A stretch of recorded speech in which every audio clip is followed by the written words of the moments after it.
시청자 여러분 안녕하십니까? 예, 허진 대사님의 용쟁오투 시간입니다. 안녕하십니까? 네, 안녕하십니까?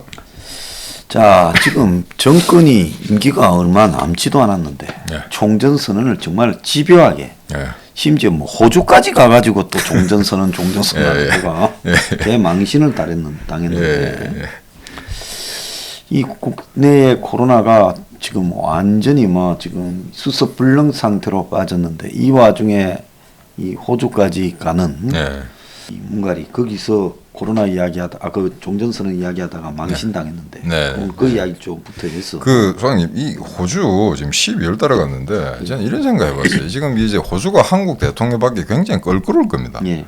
왜냐하면 중국 지금 그 대중 압박 구도에 이제 선봉장이 호주인데 거기서 이제 완전히 떨어져 나가 한국이 자꾸 방문해서 오겠다.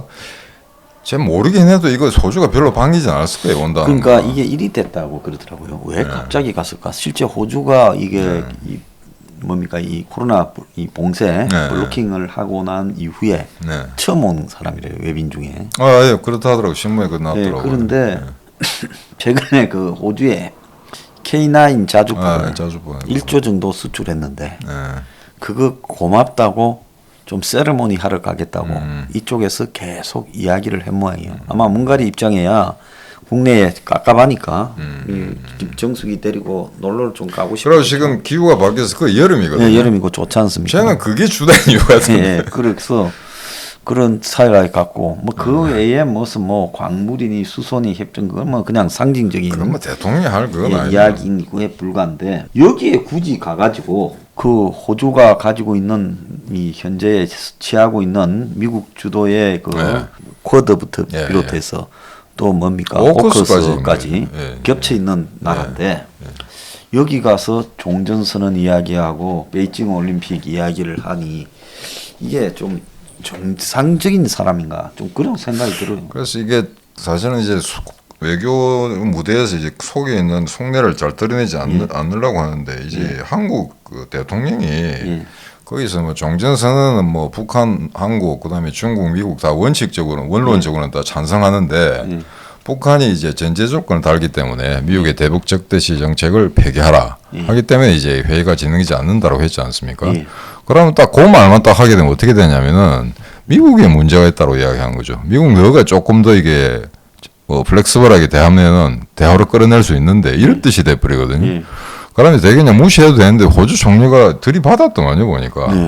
왜냐하면 이제 종전선언하고 북경 올림픽이 보이콧하는 거는 뭐 같이 이제 맞물려서 얘기가 나오는데 그 보니까 영어로 보니까 unacceptable compromise 그러니까 수용할 수 없는 타협. 그냥 북한하고 그런 식의 타협하는 거는 우리가 용납할 수 없다는 자유와 얘기죠. 뭐 안정을 위협하는 그렇죠. 수용할 수 없는 타협이라고 그렇게. 근데 이 정도 표현이 나왔다면 이거는 바로 직격탄이거든요. 근데 이걸 알고 문가래가 쇼크를 먹었을까?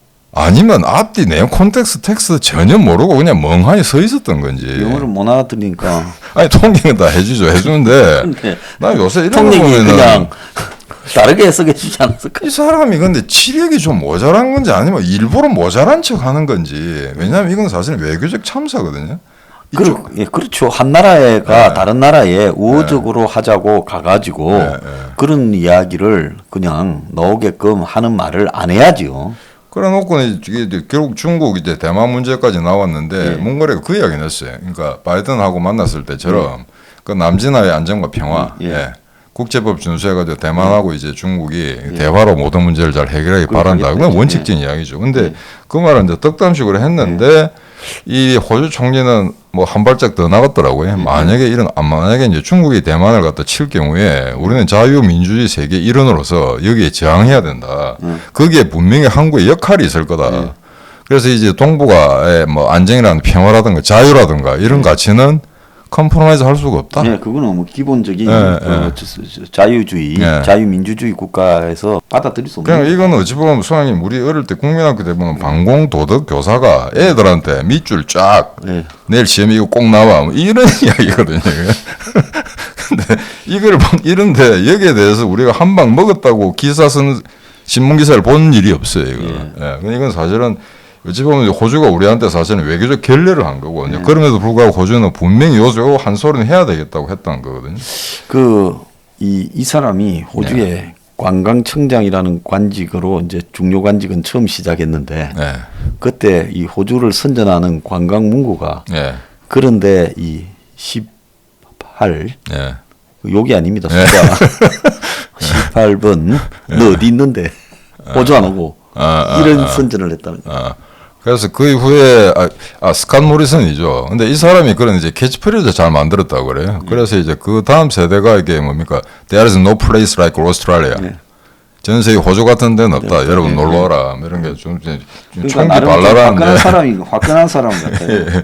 근데 이제 요 무렵에 이제 제가 재밌게 봤던 게 그 미국에서 뒤에 종전선언 반대하는 35명이 뭐 서한을 보냈더라고요. 영김인가. 그 연기임은 네. 한 2년 전입니까? 네. 한국에 와가 네. 작년 같아. 문재인 만났던 것 청와대에서 같은데. 문재인하고 둘이 악수하는 장면을 뉴핑에서 그 예. 근데 이게 요거는 이제 저는 다 아마 공화당이었던 것 같습니다. 공화당이고 그다음에 요거 반대로 이건 이제 영김이고 반대쪽에는 이제 약간 좌파라 해야 되나? 앤드류 김인가요? 앤디 김. 앤디 김. 예. 그거는 이제 미국 그 민주당 쪽인데 요 종전선을 지지하는 듯한 발언을 한 요 33위는 요 안에는 또 이제 공화당이 또 한 명 들어가 있더라고요. 예, 그런 식인데 요거는 이제 좀 오래됐습니다. 오래됐고 최근에 뉴스에 나왔던 거는 영김이 이제 그 서한을 갖다가 백악관하고 국무성에 전달했다. 요 내용인데 최근에 보니까 소장님 그 나경원에 가서 사진을 찍었던데 예. 그 서신 전달하고 전인가요, 후인가요? 나경원에 영김하고 네, 같이 사진 찍어서 사진 봤습니다. 있더라고요. 아마 가서 만났다더라고요. 예. 그래서 요거는 근데 이 종전 선언을 해야 된다라고 한 건 민주당인데 저거는 바이든 입장에서 보면 자기 국회의원들이잖아요. 이건 사실은 무시해도 그만인데 제가 볼 때는 35명의 공화당이 이제 바이든 행정부에 던진 건 이건 하나의 압박이 될 수 있습니다. 만약에 이 35명이 종전선언 하지 말라고 했는데 만약에 어설프게 해가지고 이 사달날 경우에 얘들 이렇게 하게 하죠. 그거 봐라. 정치적 책임을. 우리가 니한테 그렇게 워닝을 줬는데 왜 어설픈 짓을 하냐. 그래서 이거는 지금 별거 아닌 것 같아도 제로서는 상당히 아마 바이든 행정부로서는 압박이 되는 것 같고 아마 적절한 시기에 잘 전달됐다고 그렇게 생각하고 있습니다. 예. 이렇게 되면은 지금 그 종전선언 이제 그 북경 보이콧한 거, 올림픽 동계올림픽 보이콧한 거, 그다음에 국회의원들이 이렇게 반대 뭐 서명한 거, 이런 게 보면 이제 점점 이제 종전선언의 모멘텀을 유지하기 힘들어지는데 거기다가 엊그제든가 이틀 전인가 바이든이 그 취임하고 난 다음에 처음으로 이제 대북 제재를 또 추가를 했던 것 같습니다. 예. 이렇게 되면은 저건 이제 외교적 수사로서 받아들여야죠. 이거 종전선언 물 갔으니까 너 이제 그만해라. 이런 메시지 전달로 봐야 되거든요. 예. 그런데 뭐 문가리는 마지막 청와대 떠날 때까지 종전선언 하겠다 그러니까 잘 해보시기 바랍니다. 얼마나 잘하는지 지켜보겠는데. 소장님, 근데 그 대북 제재 중에 뭐 리영길이나 이런 아들 모르겠는데 4.16 무슨 아동 TV던가요? 예. 그거를 제재했다는데 이건 지금 금시초문입니다. 이게 뭔지.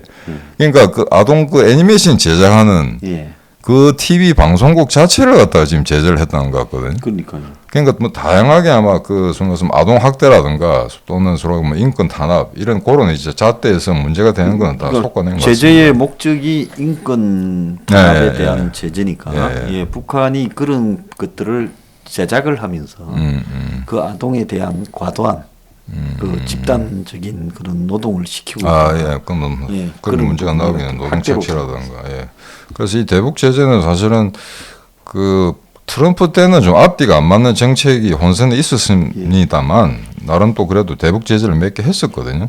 근데 아닌가 하라 이걸 저희들이 놓치고 있었던 게 취임하고 나서 한 번도 없었어요. 새로운 대북 제재가. 그러다 이게 언론에서 이제 비판이 나니까 요참에 이제 중국의 북한 동계올림픽 이제 보이콧하면서 같이 아마 쏟아내는 게 아닌가 막 그렇게 지금 평가하고 있습니다. 최근에 보면 그 SK가 주도해가지고 트랜스패시픽 다이알로그라고 최태훈이가 그 워싱턴 근처에 리조트에다가 그 전현직 미국의 관료와 한국의 북한 문제 외교부 출신 전문가 등을 동원해가지고 이 대화를 했는데 아마 이제 지금 그 종전선언 이런 부분과 관련해가 이런 모임을 통해서 로비를 좀 해보겠다. 뭐 보통 이렇게 리조트 빌려서 한국에 재벌이 하면 빤하지 않습니까? 여기 온 사람에 대해서 또 상당한 출연료도 주고 그 다음에 또 더 나아가서 뭐 장흥과 접대도 베풀고 이제 이렇게 하면서 그걸 이제 나름 이제 뭐 문가리 쪽에 좀 보이려고 한 거 아니냐. 근데 앞으로는 이런 부분들이 한국 재벌의 후원하에 있어서는 안 된다. 지금 미국의 앤디 김 같이 그 민주당 쪽에서 종전선언이나 이런 걸 지지한 국회의원 발의한 사람들 엄청난 로비의 결과라고 들려오거든요. 그러면 그 엄청난 로비의 돈은 어디에서 나갔는가? 혹시 한국 기업이 관련된 게 아니냐? 정상적인 보수라면 이런 것들이 이제 집권하면 그런 돈을 대는 한국의 기업에 대해서 그야말로 이거는 기업의 활동에 벗어난 영역이지 않습니까? 혼을 내고 해야 되는데 이런 게 그냥 넘어가 버리고 하니까 간이 배 밖에 나와가지고 이런 짓거리를 하고 있어요. 우리 보수파는 그 기업 대기업의 이제 그 문제에 대해서는 굉장히 관대하죠. 그냥 근데 이것도 뭐 영혼이 없거든요. 그 최석입니까 SK? 예, 최태원이. 그 최태원, 그저 트랜스패시픽 다이얼로그 이걸 갖다가 보려고 한 건 아니고 우연히 채널을 돌리다가 봤는데. 그래서 하던가 이거. 연설을 하는 걸 봤거든요, 저희가. 근데 이런 경우에는 이제 그 대기업이 자기 사실 정치 외교안보 이런 거 모르는 사람인데 뭐 알아도 안다고는 할 수 없죠. 그건 이제 토론장을 마련한 거 아닙니까? 그럼 간단하게 인사말만 하면 되는데 제가 쭉 지켜보니까 거의 뭐 유엔 사무총장처럼 떠들더라고요. 이걸. 간이 빼밖에. 그래서 뭐 외교안보, 뭐 기후변화, 그다음에 뭐 코로나 국민의 경제 뭐 활성화 뭐 여기까지 다 이야기하는데 보고 있는 사람들이 조금 묻지 않았을까 싶은데. 평소에 그런 걸 하는 사람인 것 같으면 모르겠어요. 아니 그냥 호스트로서 오늘 대화를 했으니까 많이 대화도 하고 좀 즐기고 이렇게 즐겁게 막 이렇게 뭐 지혜를 모아보자든지 뭐 그렇게 하면 되는데 enjoy yourself 하면 그만입니다. 근데 이게 완전히 뭐 반기문처럼 이야기하더라고요. 그래서 이제 그 이후에 들은 좀 이야기가 있는데 물론 이제 위성내학과 김성아이가 가가지고 대리전 한 거는 뭐 신문에 나온 그대로입니다. 이건 뭐 크게 뭐 노트할 이유가 없는 것 같은데 그 이게 끝나고 나서 말이죠. 근데 이 회의를 하고 나서 거기에 있는 미국 참석자들이 굉장히 화가 났던 모양입니다. 근데 일방적으로 이제 종전선언 밀어붙이고. 그러니까 회의 주최 측이 은근히 그런 분위기를 이제 깔아제끼니까. 아예 딱 그렇게 셋업됐더라는 거죠. 그래 놓고는 거기 이제 한국계 좀 중립적인 또는 우파적인 그런 이제 참관자들 좀 있었는데 나중에 그 미국 그 패널리스트 한 사람이 이 사람한테 이래 묻더랍니다. 한국 교수한테. 야, 너 그 정권 언제 끝나냐 이러니까 석 달 뒤면 끝난다 그랬더니 문자로 엄지척이 왔더라는 겁니다. 그럼 얘들 끝나고 나서 보자는 건데 문제는 이 세미나의 어떤 그 방향이랄까 분위기랄까 굉장히 이제 기분 나빴다는 거죠. 당연히 그렇게 느끼겠죠. 그래서 여기 이제 기자들도 가서 이제 뭔가를 도와주려고 했었는데 그 커트 캠벨 있지 않습니까? 근데 이 양반 여기 패널로 참석했다 그래요. 그런데 당연히 그 사람이 지금 제가 전에도 여러 차례 이야기했다시피 백악관 안에서 교묘하게 한국 정부의 입장을 대변하는 그럼 브로커 비슷한 역할을 그렇지 않으면 김현종이가 보로디에 뛰고 만날 리가 없죠. 그런데 얘한테 이제 기자들이 집요하게 그럼 종전선언에 대해서 어떻게 생각하냐 물었더니 극구 부인했다는 겁니다. 캠벨 오늘은 그 이야기하지 않겠다. 묻지 마라. 지가 거기에 개인 자격으로 갔으니까 미국 정부의 입장을 대신해서 말을 잘못했다가는 그러니까 이게 커트 캠벨한테 뭐 오스틴이나 소위 말해서 좀 이 양반을 좀 배관시하는 그 소위 말해서 그 국무성과 국방부 내에 일부 인사들이 있는데 막 상당 압력을 넣은 게 아닌가라는 그런 왜냐하면 기자들이 계속해서 물었는데 나중에 신경질적인 반응을 내더라는 겁니다. 내가 대답 안 하겠다. 커트 캠벨이 그 종전선언 잘 돼야지 지지하는 것처럼 발언했다가는 큰 문제가 될 수 있다는 그렇죠. 미국 국무부나 국방성 내에서 그런 식으로 발언하면 안 된다고 아마 미리 아마 인스트럭션 나갔지 않느냐. 그래서 요거는 집권 여당이 하려고 했던 작전이 잘 안 먹혀 들었다. 큰 뭐 응급스럽고 거기에 초청된 미국 인사들이 대부분 이제 화가 난. 왜냐하면 이런 세미나라는 게 사실은 중립적인 입장에서 그러니까 사회 보는 사람도 좀 중립을 지켜야죠. 그러니까 찬반 토론하고 거기서 마지막 랩합에서 이제 뭐 6대4, 7대3으로 이렇게 의견이 나왔다든지 그런 식으로 해야 되는데 처음부터 아예 그냥 몰아세웠던 거예요. 뭐 우리나라 좌빨들 하는 짓거리가 다 그러니까 크게 놀랄 일도 아닙니다. 근데 이제 지금 이런 분위기를 보면은 분명히 미국이 종전선언하고는 거리를 두고 있는 것 같고 실제 얼마 전까지 정의용하고 뭐 최종건 1차관이면 곧 답이 나온다. 곧 합의문에 서명할 거다라는 그런 애드발음을 띄웠다가 이게 곧 안 나오니까 지금 좀 식었습니다만 뭐 이런 그 염려를 좀 해보게 됩니다. 그럼 만약에 미국이 정말 삽질을 해서 종전선언을 조건부로 들어줬다고 했을 경우에가 뭐 어떤 파탄이 날 건가. 그걸 이제 좀 상식 좀 정리를 좀 해봤습니다만 한 4가지 정도를 생각할 수 있는데 만약에 종전선을 미국이 이제 들어줬다. 근데 그 이후에 갑자기 또 북한이 도발하면 어떻게 되죠? 그러면 이건 완전히 똥치라는 거죠, 미국하고. 그렇죠. 네. 예.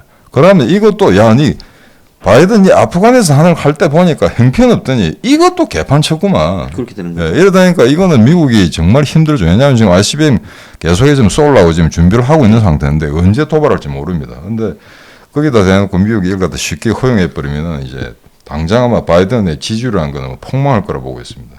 그 다음에 이걸 만약 하게 되면은 정말로 지금도 사실상 북한이 핵 보유를 하고 있는 걸 갖다가 공식적으로 인정만 안 할 뿐이지 그렇죠. 그 사람들이 물리적으로 갖고 있다는 건 엄연한 사실이거든요.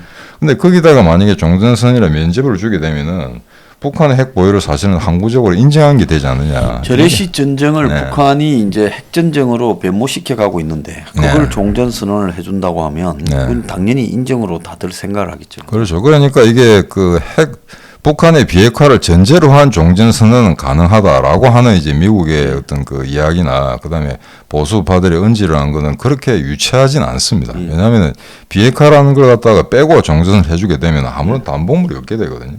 그래서 그런 위험한 요소가 있다. 그다음에 이제 세 번째는 이제 만약 그리 될 경우에 그러면 한반도하고 동북아에서 소위 말해서 미국이 수십 년간 누려온 어떤 그 전략적 입지 이런 게 이제 굉장히 약화될 거고 미국의 입지가 약화된다는 것은 결과적으로 중국의 입지가 강화되는 게 되겠죠. 중국은 당연히 북한을 꼬드겨서 종전선을 하라고 시킬 테니까. 그래서 지금 여러 가지 이유로 아마 북한이 이게 응하지 않고 있는데 근데 이런 생각을 해봤습니다. 100% 확신은 못 하겠는데 김정의가 멀쩡히 살아있다면은 물겠죠 이거를. 근데 정말 종전선을 하면 물리적으로 사람이 나와서 쇼를 해야 되지 않습니까? 서명을 하고 이거 할 수 있을까요? 그러니까 북한이 종전선언 부분이 자기들한테 유리한데 안 무는 거는 네. 김정은의 어떤 문제가 있기 때문에 어쨌든 한국 내부에서 종전선언이라는 부분이 이제 네. 뚜껑이 열려가 판도라 뚜껑이 열려가 네. 자연스럽게 거론되는 환경을 유도하는 거. 네, 네. 또 아니면 북한이 만약에 김정은이가 진짜 만약에 저는 김정은이가 유고가 더 크다고 보는데 네, 네. 살아 있는데 종전선언을 안 받는다고 하면 북한이 게임을 판을 더 키우려고 도발을 해가 게임판을 더 키우려고 이거를 안 하고 있다. 네. 뭐 미국이 이걸 거부해서 네. 대화를 네. 이제 기본적으로 거부했다. 네. 그래서 문은 북한이 동의를 했다고 호주 가서도 이야기했죠. 예.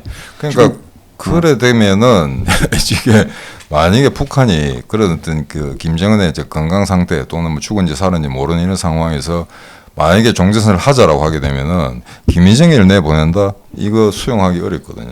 예. 이러면 쇼가 안 되지 않습니까? 그래서 이미 저 남측에서 아마 북측하고 이야기를 해서 정리된 문제인지 모르지만은 네. 모든 외교 동맹에 관한 권한을 김여정이한테 위임했다고 그렇게 지난번에 미리 미리 이야기했었죠. 그 이야기를 또 네. 던졌죠. 북이. 그래서 그 이야기를 그 뉴스를 봤을 때 그런 생각이 들었거든요. 만약에 종전선언을 정말 억지로 할 경우에 네, 사자모. 김정혜가 못 나타나니까 미리 미리 걔한테 때문에 권한을 줘야 그랬구나. 되는 게 아닌가. 막 그런 식으로 유추해 볼 수 있었습니다. 그리고 이제 마지막에 이제 실제 우려되는 건데 이게 종전선을 해주게 되면은 최대의 루저는 일본이 되지 않을까. 이러면 정말 방패막이가 없거든요. 그러다 이 종전선을 이제 좌파들이 해주면서 사실은 우리가 가장 우려한 중도적인 한국 사람도 우려하는 일본의 어떤 우경화, 재군비 강화 이런 식으로 나가게 되지 않을까. 근데 이런 것도 아마 지금 마지막 고려 요소를 한번 봐야 되는데 일본 지금 호시탐탐 정상국가로 가려고 하기 때문에 지금 기시다 정부도 마찬가지거든요. 여하간 가능하다면 헌법을 개정해서라도 전략적으로 타격할 수 있는 그런 이제 군사적 능력을 갖겠다는 일본은 게 아마 이루어지기 때문에. 한반도에서 좌파 정권이 한 번 더 연장되면 네. 그러면서 북한하고 관계가 진전이 되고 이 한국이 중국 쪽으로 상당히 휩쓸려 들어가면 네. 일본은 이제 그걸 핑계로 네. 이제 한국하고의 동맹 관계나 이런 부분을 믿지 않고 그게 완전 물건이 간 이제 거죠. 그 네. 자체적으로 네. 그 이 한반도 자체가 네. 이제 일본의 적대적인 상황으로 들어갔다고 네. 간주할 것 같아요. 근데 그러면 이제 순수하게 이제 일본의 군부 측면으로 봐서는 그게 자기들이 이제 득이 될 수도 있는 게 그래 되면 아마 한반도에 있는 전략 자산을 일본으로 또 가져와가지고 미국이 더 일본한테 의존하게 되는 경향이 농후하게 되는 거죠. 그렇게 일본은 예, 보겠죠. 그래서 이제 어쨌든 일본 자체가 최전선에서 부딪히고 있다라고 하게 되면 네. 뭐 일본의 이 굉장히 우경화 극화가 가능해질 거라고 보고 있습니다. 지금 뭐 유신행가 하는 것도 사실은 지지율이 벌써 뭐 2등으로 자민당 다음으로 나왔기 때문에 이거 잘못해가지고 이 좌파들이 계속 반일 감정 부추기다가 일본을 더 오른쪽으로 내모는 이런 결과가 오지 않을까. 뭐 그런 게 아마 네 번째로 생각할 수 있는 가능성 같습니다. 예. 자, 그 다음에 뭐 전직 외교 대사들이 이제 윤석열 지지 선언을 했다면서요. 그러니까 이게 조사를 해보니까 2018년인가 19년인가 네 2019년 초에 전직 대사들이 한 100명 정도가 뭔 서명을 한 게 있긴 있습니다. 옛날에. 그때 무슨 차가 뭡니까? 근데 퇴직 대사들이죠. 현직 차관, 전직 공무원을 할 수가 없기 때문에 이재춘, 전차관, 이재춘 러시아 대사, 김서구 뭐 이런 분들이 계속 이제 아스팔트 보수들하고 이제 계속 이제 반정부 활동을 해왔었죠. 근데 큰 임팩트는 없었는데 이번에 이제 뉴스에 나온 거는 전직 외교대사 정확하게 147명 같습니다. 근데 150명이 윤석열 지지선을 했다. 일단 이 건은 이제 긍정과 부정으로 두 가지로 나눠서 설명을 좀 드리겠는데 긍정의 측면에서 보자면은 적절할 때 터졌다고 볼 수 있습니다. 외교관의 어떤 그 관료적 양심, 직업적 양심으로서는 도저히 민주당이나 이재명을 지지할 수가 없거든요. 여러 가지로 직접 피부로 느낀 사람들 아니겠습니까? 그리고 또 이제 두 후보가 말하는 안보관이나 이런 걸 종합적으로 분석해 봤을 때 도저히 이건 이재명 쪽 지지할 수가 없죠. 그래서 윤석열 지지한다는 건 좋은데 자 그러면은 좀 부정적인 데서 보자면은 이거를 윤석열 지지 선언을 할 게 아니고 그럼 지난 한 3, 4년 동안 외교부 퇴직한 대사들이 계속해서 정부와 싸웠어야 됩니다. 이런 성명을 내면서 개개의 어떤 그 외교안보적인 어떤 위기가 닥쳤을 때 했어야 되는데 그런 걸 하지 않았거든요. 그러니까 지금 그 제가 좀 나쁘게 보자면 지금 이제 대세가 정해졌으니까 대통령 후보로 윤석열이 됐으니까 여기에 지지선을 한다는 거는 그냥 어찌 보면 혹시 나중에 또 기관장제를 하나 좀 받을 수 있지 않을까 이런 생각을 갖고 있지 않겠냐 저는 지금 그래 좀 보고 있거든요. 왜 그러냐면은 정말로 국가 위기를 갖다 그렇게 심각하게 생각했다면 지난 4년 동안 뭐 했냐 이겁니다. 아무것도 안 했거든요. 솔직히 국가경화를 위시해서 외교부가 굉장히 문 정권의 그 국가 정체성 파괴, 동맹 파괴에 어쨌든 도구 역할을 수행할 때 좀 나무랬어야죠, 그죠? 그러고 처음에 강경화가 될 때, 강경화 후보를 해가지고 이제 될 때, 그때 외교부 전직 장관 10명이 찬성 성명을 냈습니다. 강경화 좋다고. 그 이름 좀 밝히고 싶거든요, 솔직한 말로. 그러니까 이거는 그 당시는 뭐냐면, 그때 정권이 막 들어섰을 때니까, 그때 강경화를 내세우고 그걸 지지하게 되면 뭔가 저한테 국물이 떨어질 거라고 생각합니다. 그렇게 생각했겠죠.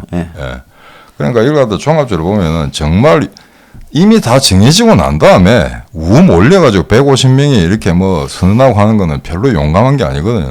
혼자 고립돼 있을 때 한 사람이 다 광화문에 나와가지고 그런 측면에서는 이재춘 대사나 그다음에 김서구 대사 같은 경우에는 방향이 조금 전략 전술상 미진한 감이 없지 않아 있었습니다만 나름 어떤 행동하던 지식인으로서 어떤 그 양심은 있었다고 볼 수 있거든요. 지속적으로 뭐 어쨌든 자기 나름대로 싸운 사람들이죠.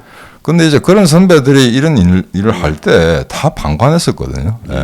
그러고 나서 이제 대사가 정해지니까 지금 윤석열이 뒤에 붙겠다고 하는 건데 이거는 저는 별로 용감한 일이라고는 생각하지 않습니다. 그렇다고 해서 이런 선행 것 자체를 갖다 폄하할 생각은 없습니다만 저도 공무원 생활을 했기 때문에 뭐 저보다 훨씬 연배 있는 사람들 많고 한데 이 자리에 빌어서 한 거 이야기하고 싶은 거는 야 정말 이 평생을 비겁하게 살다가 마지막 결정인 한순간에 용감하게 살 수가 있거든요. 그러면 모든 사람은 그 사람의 마지막에 죽기 직전에 한 번 용감했다는 걸 기억을 합니다. 그런데 평생 용감하게 살고 있다가 마지막에 자리 하나 받으려고 비겁해지는 순간 온 인류는 그 사람을 비겁한 사람으로 기억하거든요. 그러니까 둘 중에 어느 걸 택할 것인가는 이제 뭐 개개인의 결정에 달렸죠. 그래서 이번 이걸 보면서 한편으로는 다행스럽다라고 생각하면서도 제 개인적으로는 굉장히 씁쓸하다는 그런 느낌을 지울 수가 없었습니다. 근데 이 와중에도 이게 뭐 이재명한테 붙은 위성락이라든가 얘들에 비하면은 뭐 양반이죠. 그 사람들이 막 그래서 소장님도 비겁하겠지만 별로 그렇게 나무라지 않았으면 좋겠는데 그 전에 그 송민순 장관도 사실은 노무현 때 장관하지 않았습니까? 온갖 도저히 이제 용납할 수 없는 그런 것들을 봤을 겁니다, 자기가. 그러면 그때 깨고 나왔어야죠. 그때 판을 완전 깨고 이놈들 완전 빨개다라고 해가지고 기자회견하고 했어야 되는데 그때는 온갖 것 다 받아먹고 심지어 그 장관하고 난 다음에 민주당 그 비례대표제까지 받아먹었거든요. 국회의장 그러다가 이제 나중에 다들 이제 빙하는 흐른다. 그게 이제 고책을 써가지고 이제 반기문을 갖다 모시겠다는 겁니다. 예. 다시 한번 장관을 하든지 총리를 하든지. 근데 그게 이제 탄핵이 되면서 완전 사달났거든요. 그러니까 이거는 용감한 게 아니죠. 정말 용감하면 노무현한테 때리치우고 나왔어야죠. 석 달을 하든 3년을 하든 장관은 장관이거든요. 하이 뭐 요즘에 보면 저 뭐 민주당 대표하는 사람이 이쪽에 와가지고 그때 민주당 대표였을 때 늘어놓은 이야기들을 합치면 이쪽에 와서 하는 말이 어떤가라고 보는데 이 나라에 참으로 체면이 없다 보니까 그런 일들이 넘어가고 하는 것 같은데. 그래서 이 150명은 막 정작 그 한국의 위기 상황을 갖다가 제대로 인식한 분이라고 생각을 하는데 지금 수학님 말씀대로 윤석열이 되고 나서 이놈이 민주당하고 주사파들 야합해가지고 선출 안 하니만 못하는 꼴이 되는 것까지는 아마 고려를 안 했는 것 같습니다. 사람들은 안 보면 생각했던 것 같습니다. 그 정도로 제 평가하고 싶습니다. 잘 알겠습니다. 오늘 마치겠습니다. 자, 감사합니다. 감사합니다.